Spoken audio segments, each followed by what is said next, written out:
Hi കൂട്ടുകാരെ, എല്ലാവർക്കും ചെമ്പരത്തിയുടെ മറ്റൊരു പ്രൊമോ റിവ്യൂയിലേക്ക് സ്വാഗതം. അങ്ങനെ ആനന്ദ് കല്യാണിയെയും കൂട്ടി തൃച്ചംബരത്ത് നിന്നും താമസം മാറാൻ തീരുമാനിച്ചിരിക്കുകയാണ്. അക്കാര്യം ആനന്ദ് ശിവരാമകൃഷ്ണനോട് പറയുന്നുണ്ട്. അതേപ്പറ്റി ശിവരാമകൃഷ്ണൻ അഖിലയോട് ചോദിക്കുമ്പോൾ അഖില വേറെ കാര്യങ്ങളൊക്കെയാണ് പറയുന്നത്. തന്റെ ശത്രുവായ കല്യാണി പുറത്തു പോകുന്നതിൽ അഖില ഏറെ സന്തോഷിക്കുകയാണ്.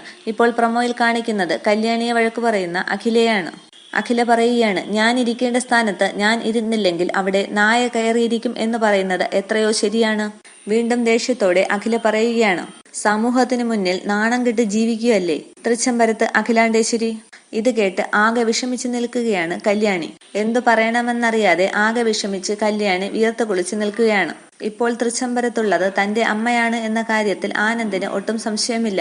അത് അരവിന്ദിനോടും ആനന്ദ് പറയുന്നുണ്ട്. അരവിന്ദിനും അതേ അഭിപ്രായം തന്നെയാണ്. നന്ദനയും അതിനെ ശരിവയ്ക്കുന്നുണ്ട്. ബാക്കി വിശേഷങ്ങളിൽ നമുക്ക് വരും എപ്പിസോഡുകളിൽ കാണാവുന്നതാണ്. ഇത്രയുമാണ് ഇന്നത്തെ പ്രൊമോ. താങ്ക്